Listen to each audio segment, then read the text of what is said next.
복된 소식 아름다운 소리 AM 1590kHz 시카고 기독교 방송입니다.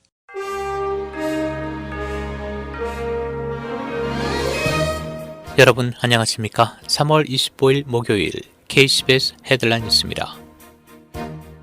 기독교계 소식입니다. 크리스천 재방사가 이번에는 성전환을 축하하는 케이크 굽는 것을 거부해 다시 고발을 당했습니다.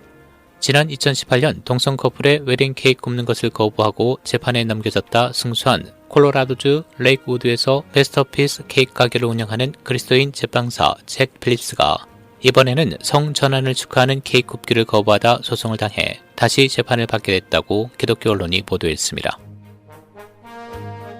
휘튼 대학이 불필요한 공격을 피하려고 짐 엘리엇의 선교패를 다시 검토하기로 했습니다.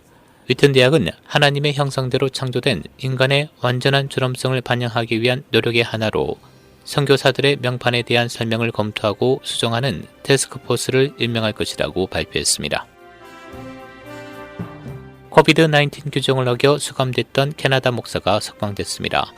코비드-19 제한 규정을 어기고 대면 예배를 감행하다 지난 2월 7일 수감된 캐나다의 그레이스 라이프 교회 제임스 코츠 목사는 $1,500의 벌금을 내고 석방됐다고 기독교 언론들이 보도했습니다.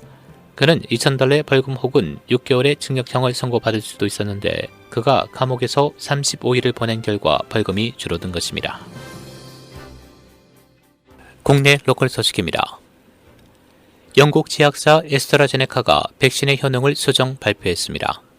에스트라제네카는 미국에서 진행한 코로나19 백신의 3상 임상시험 결과 76%의 예방 효능을 보였다며 앞서 지난 22일 공개한 79%를 수정 발표했습니다. 이 회사는 또 자사 백신이 중증과 위중으로 진행하는 것을 100% 막는 효과가 있었다는 기존 발표를 재확인했습니다. 그러면서 65세 이상 노인에게서 예방 효과가 85%에 달했다며 지난 20일 발표치 80%보다 5%포인트 높였습니다. 대부분의 주가 오는 5월 1일까지 코비드 백신 접종 대상자를 모든 성인으로 확대될 것으로 예상했습니다. 언론은 40곳이 넘는 주의 주지사와 보건당국 관리들이 이 목표 달성을 자신했다고 보도했습니다. 이 중 적어도 30개 주는 바이든 대통령이 제시한 5월 1일 일정보다 빠른 3, 4월부터 대상자 전면 확대가 가능할 것으로 내다봤습니다. 현재 16세 이상 주민이면 누구나 백신 접종이 가능한 주는 웨스트 버지니아, 알래스카, 미시시피, 유타, 애리조나 등 5곳입니다. 미시간주의 코로나 바이러스 입원율이 40대에서 급증한 것으로 나타났습니다. 미시간 보건병원협회가 수집한 입원 환자 데이터에 따르면 미시간주에서 3월 1일부터 23일까지 30대의 경우 633%, 40대의 경우 800% 입원율이 증가해 낮은 예방접종률을 가진 젊은 그룹들 사이에서 급증하면서 놀라운 추세가 나타나고 있습니다. 콜로라도주의 한 슈퍼마켓에서 총기 난사로 10명이 희생된 지 이틀 만인 어제 애틀란타에서 서총을 들고 마트에 들어간 20대 남성이 붙잡혔습니다. 22살 리코 말리로 알려진 이 남성은 총을 든 채 화장실에 들어가는 모습을 한 목격자가 발견해 경찰에 신고하면서 체포됐습니다. 경찰은 수사 과정에서 장거리총 2정, 권총 3정, 방탄복을 압수했다고 밝혔습니다. 앞서 지난 16일 애틀란타 총기 난사 사건으로 한인 여성 4명을 포함해 8명이 숨지는 참사가 발생한 이후 계속 총기 관련 사건이 이어지고 있습니다.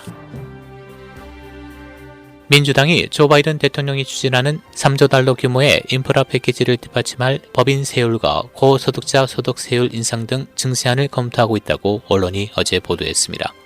두 개로 나누어 입법이 추진될 인프라 패키지는 도로, 다리 같은 사회 기반 시설과 교육과 빈곤 대체에 초점을 맞추고 있습니다. 백악관은 바이든 대통령이 펜실베니아주 피츠버그에서 관련 연설을 하는 오는 31일 이전에 완성될 것으로 전망했습니다. 어제 오후 4시경 시카고 스트리트빌 지역 240 이스트 일리노이 스트리트에 위치한 고층 아파트 건물에서 한 남성이 죽은 채로 발견돼 경찰이 조사에 나선 가운데 파이프 폭탄도 발견돼 건물 일부가 폐쇄됐습니다. 사망자는 30살 시어도 힐크로 알려졌으며 사망 원인에 대해서는 오늘 부검이 예정돼 있습니다. 시카고 경찰은 파이프 폭탄 2개를 냉장고에서 발견했고 수화팀과 폭발물 해체팀이 출동해 폭발물을 안전하게 옮겼습니다. 셧다운 조치는 어젯밤 11시 해제됐습니다. 일리노이주 보건당국은 어제 지난 24시간 동안 10만 7천 건 이상의 예방접종과 함께 2,793건의 신종 코로나 바이러스 신규 확진 사례와 20건의 추가 사망을 보고했습니다. 현재 주 누적 확진자는 122만 7,708명, 누적 사망자는 2만 3,408명을 기록하고 있습니다. 주 7일 평균 양성률은 2.8%로 다시 소폭 증가하기 시작했습니다.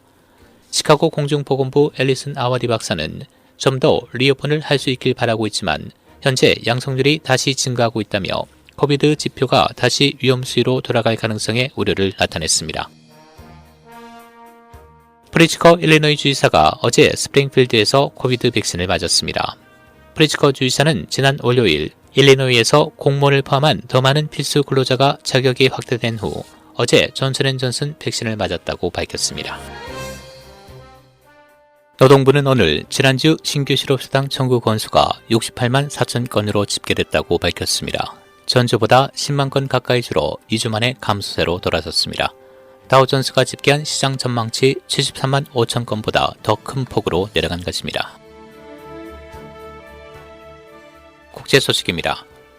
지난 23일 세계 최대 운하인 이집트의 수에즈 운하에서 악천후로 갑자기 불어닥친 강풍에 중국에서 네덜란드로 향하던 22만 톤급 화물선이 자초돼 수에즈 운하 운행이 중단됐다고 언론들이 보도했습니다.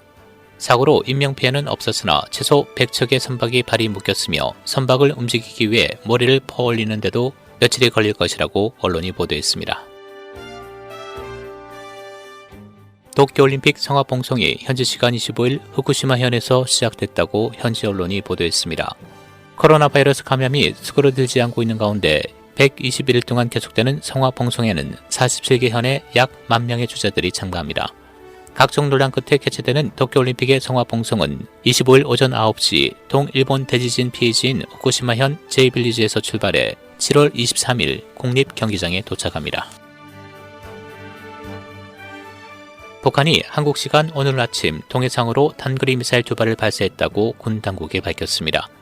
한국군은 이번에 발사한 미사일이 유엔 안보리 제재를 받는 탄도 미사일일 가능성이 높다고 보고 있는데 청와대는 국가안전보장회의 상임위원회 긴급회의를 열고 북한의 발사에 우려를 표시했습니다. 날씨입니다. 오늘은 40도대에 다소 쌀쌀한 날씨 보이겠고 흐리고 비, 밤에는 강한 바람과 함께 많은 양의 비가 내리겠습니다. 오늘 낮 최고 기온 50도, 밤 최저 기온 36도입니다. 금요일인 내일은 대체로 흐린 날씨 보이겠고 한때 맑은 지역이 있겠습니다. 내일 낮 최고 기온 55도, 밤 최저 기온 43도입니다. 지금까지 KCBS 뉴스 박상준이었습니다.